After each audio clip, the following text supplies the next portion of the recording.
This is a module about the spatial accessibility of pharmacies in Vermont. However, before we can perform a spatial analysis of accessibility, we need to be clear about what that concept means. Accessibility refers to the relative ease by which the locations of activities, such as work, school, shopping, recreation, or healthcare, can be reached from a given location.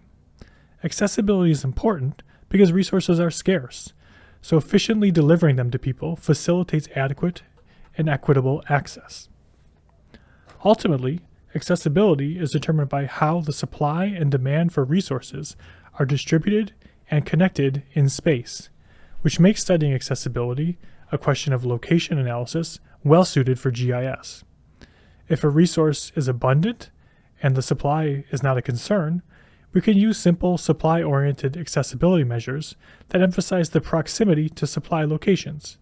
For example, we could simply minimize travel time from a location to a resource and not worry about how many people are trying to use that resource. However, this isn't usually the case.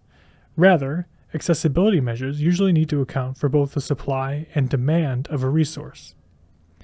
In this module, we'll use a two-step floating catchment method to measure spatial accessibility.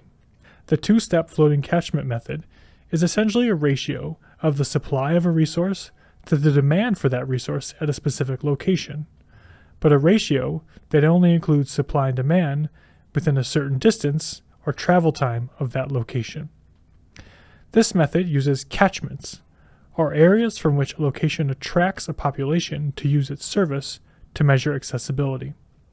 The trick to the method is that it calculates the catchments twice, once around the supply locations to measure the intensity of the demand for that service at that location, and again once more around the demand locations to measure the availability of the nearby supply.